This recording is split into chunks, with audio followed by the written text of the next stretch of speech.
On June 16, 2022, in Madison, Wisconsin, an unexpected incident unfolded when a female driver caused chaos after backing her car into a police vehicle and several other cars. What led to this bizarre action? Was she a victim of an accident, or was it simply the result of a poor decision? Join us as we follow this tense and dramatic story, where a routine traffic stop escalates into an unexpected legal confrontation. This wasn't the smooth, graceful driving typically seen on quiet roads, but rather a series of strange actions that made anyone witnessing it wonder. Was the driver participating in a dream driving competition or some kind of bizarre dance race?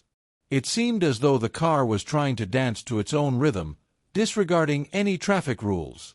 The car swerved, turning left, then right, as if the driver were trying to navigate through an invisible maze. This raised suspicions in the patrolling officer. Had the woman possibly overindulged in a few glasses of wine, turning her car into a self-made roller coaster without brakes? Thus began a traffic stop, not because the driver had violated common traffic laws like running a red light or failing to yield, but because it seemed the driver had lost her way, not just on the road, but inside her car itself. It felt like she was not only searching for her way home, but also trying to regain her sobriety on a dark, stormy night. Surely, in the eyes of the officer, this was not a typical traffic stop, but rather a rescue of a lost car, and possibly a lost driver as well. Then, as if participating in a peculiar reverse race, Aurora's car suddenly backed up at an unbelievable speed, surpassing the usual limits of a moving vehicle. Not only did it crash into the police car, but her car also greeted several other cars on the road, as if they were old friends meeting after a long time. This wasn't a random collision, but a kind of greeting, so friendly that one might wonder if she had intentionally staged a special parking performance, like a performer with uncontrolled steps, breaking all rules but still making a lasting impression. However, the outcome was far from what she had imagined, unfolding in a way no one could have predicted. When the officer approached, Aurora quickly apologized, but her words showed no signs of sobriety. In fact, her speech sounded like it came straight out of a manual for those in a drunken state. Her words were jumbled, her tone unclear, and each sentence seemed to slip out uncontrollably. Anyone listening would have difficulty understanding what she was saying, and whether she was trying to repeat an incomplete apology or utter a lie cooked up under the influence. The smell of alcohol wasn't just a light hint but a strong wave coming from the car, enough to make anyone wonder if she had just attended an uninvited party or been involved in a never-ending alcohol meeting throughout the night. The smell was a clear sign that she had not only lost her way in driving but also in her decision-making, allowing intoxication to control her actions rather than her reason. Aurora and her companion showed no sign of hesitation, firmly insisting they were simply trying to park, a task that seemed simple for anyone, but turned into an enormous challenge for them. While the situation could have easily ended with a straightforward parking maneuver, to them, everything became an unsolvable puzzle. They both seemed confused, glancing at each other as if trying to find an explanation for this bizarre situation, and neither of them could explain what was happening. They even wondered if the car was moving on its own, as if without human intervention, leaving them unable to control the situation. If the car could speak, it might say, "Sorry, I don't know why I'm doing this." In that moment, perhaps they both tricked themselves into thinking they were starring in a suspenseful detective drama, where the car became an unexpected antagonist, breaking all the rules they had set up. They seemed to think that every reverse motion of the car was part of the storyline, expecting something exciting or mysterious to happen. But in reality, this drama only took place in their minds, while the world around them was witnessing an unbelievable event, as if they were on a drunken adventure without even realizing it. Thankfully, the officer wasn't just a passive audience, watching without acting, but played the role of a diligent detective, discovering a key element that would reveal the mystery: the unmistakable smell of alcohol. This odor wasn't just a recognizable sign, but a sharp reminder that everything they were doing wasn't a harmless joke, but a serious act. The smell of alcohol was a silent witness, clarifying the truth behind why the car wasn't being controlled as usual. While Aurora and her companion might have deluded themselves into thinking they were doing something entirely reasonable, creatively parking their car, it's hard to believe that, in their foggy state, they could think they were doing nothing wrong. This scene was no different from a humorous story, where sobriety and reason were entirely replaced by confusion and chaos, making the two of them seem like participants in a game with no clear rules. When the officer announced that the car would be towed, Aurora immediately transformed into a wild animal, ready to protect her territory at all costs.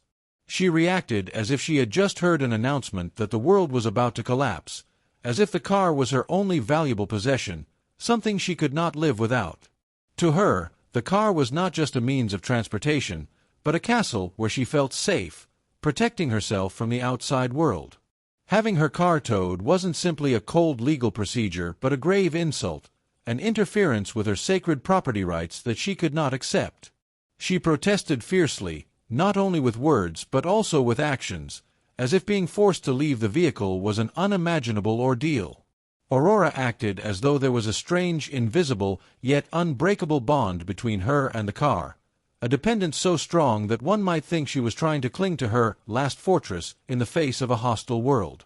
When the officer ordered her to get out of the car, it felt like a declaration of war, and she was ready to do anything to defend her strategic position, no matter how crazy the situation became. Perhaps she thought that if she let go of the car, everything would collapse, that her world would cease to exist. Therefore, practical reasons like the car needing to be towed for legal violations seemed to be beyond her comprehension. Any reasonable explanation was immediately pushed aside by her stubbornness.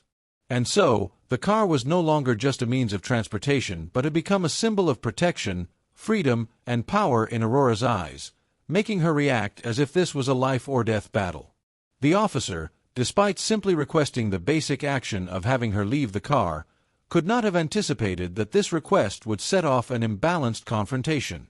Aurora may have seen this as a battle she could not lose, and in that moment, her car was no longer just a vehicle. It was the final stronghold that she was willing to defend at all costs. The tense situation now felt like a high-stakes action film, as Julia, Aurora's companion, not only stood by but decided to join the fray as soon as she saw her friend in trouble.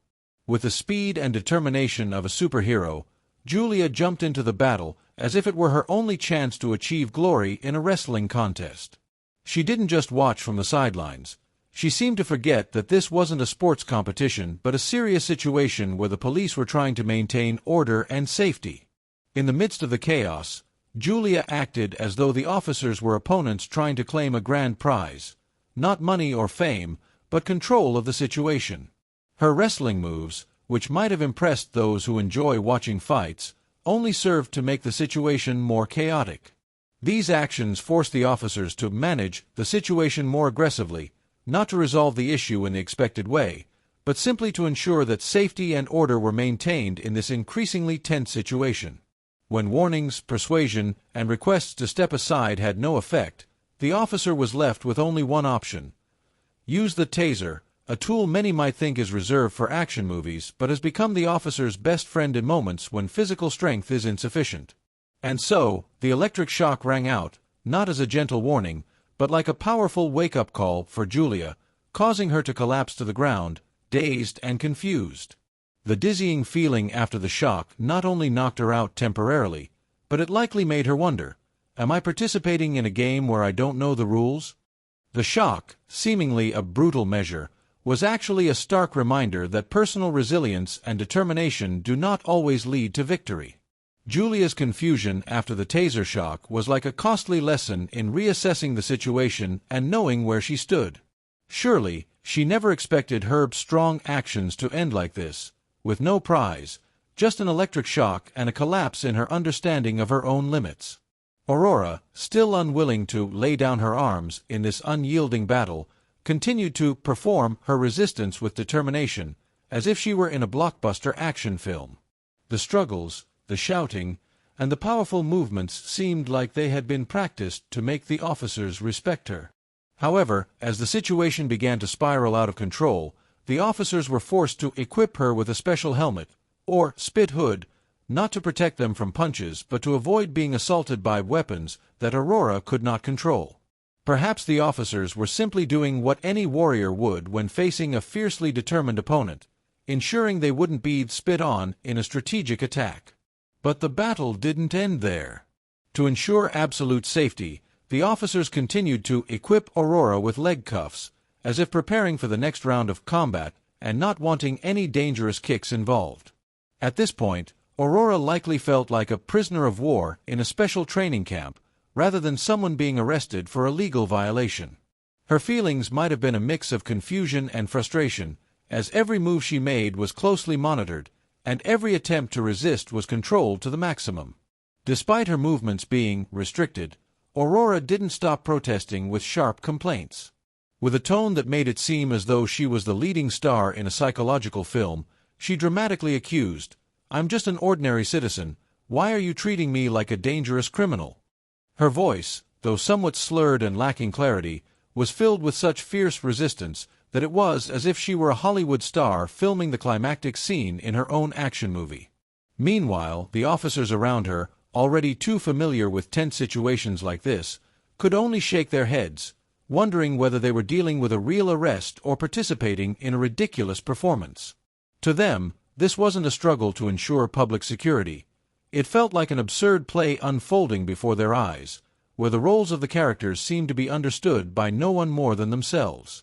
The confusion and humor were evident in the officers' eyes as they had to patiently continue watching Aurora's actions, who seemed to have no intention of accepting the end to the battle she had started. While the duel between the officers and Aurora continued with her relentless resistance, an unexpected event suddenly occurred, like a dramatic turn in an action movie. One of the officers, perhaps the luckiest in this situation, suddenly became the victim of an unexpected accident. Instead of just sustaining a small scratch or a light bump while trying to contain the situation, he suffered a minor injury, creating a scenario that no one could have imagined in this arrest script.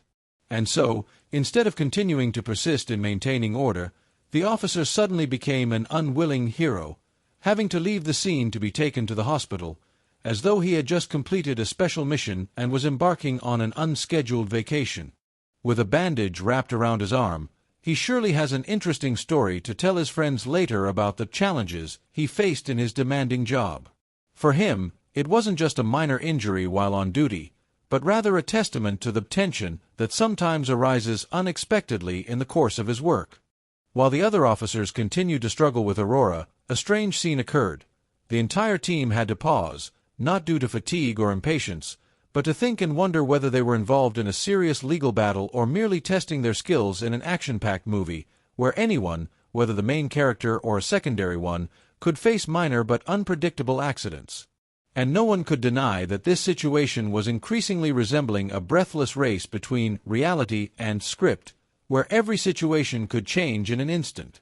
Perhaps, if a movie were made about this confrontation, it would be filled with action scenes, thrilling chases, and, of course, unexpected accident moments. The officer's minor injury might be considered an interesting detail in an entertainment film, but for the remaining officers, it served as a reminder that in their profession, sometimes a moment of negligence or tension can create completely unexpected situations. The question isn't whether this battle will end, but whether anyone will remain clear-headed enough to distinguish between a serious legal battle and an action-packed movie, where every action could lead to situations both laughable and tragic. Right after being given the opportunity to experience what it's like to be a criminal caught in the act, Aurora, with a face full of determination and perhaps a hint of pride, began to lecture about her innocence. "I'm not drunk," she declared emphatically, as though those words could erase all the evidence the officer had. However, her breath, strong and reeking of alcohol, was an undeniable rebuttal, making everyone question whether she was participating in a sense of smell test. The smell of alcohol coming from her mouth was so strong that it seemed as if a bottle of liquor had been left under the summer sun, enough to make not just the officer but anyone within 10 feet doubt her ability to stay sober. However, Aurora didn't stop there.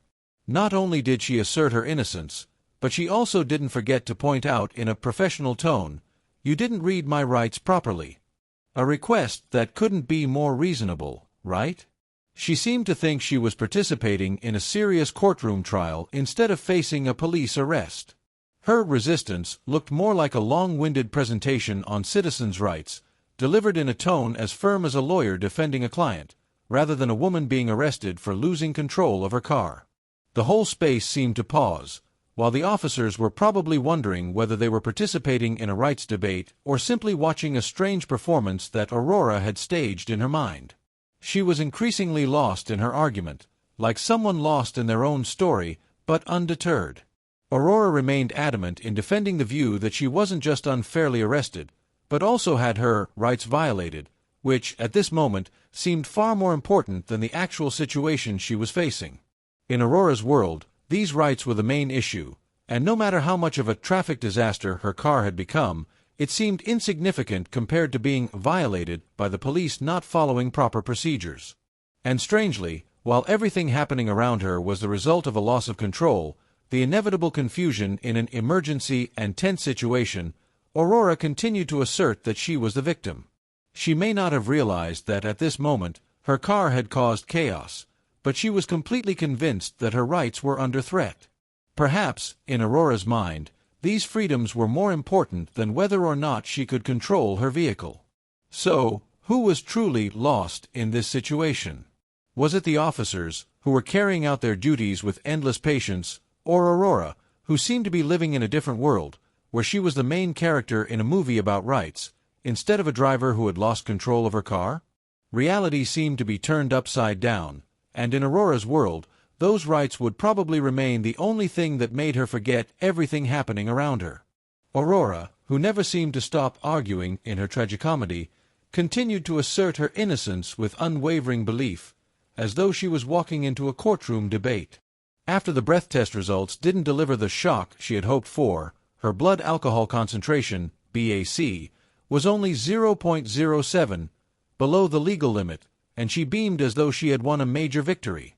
Surely, she thought this was the moment when everything would return to its normal course, as if a simple test could prove her absolute innocence. But, oh no, life is never as easy as imagined.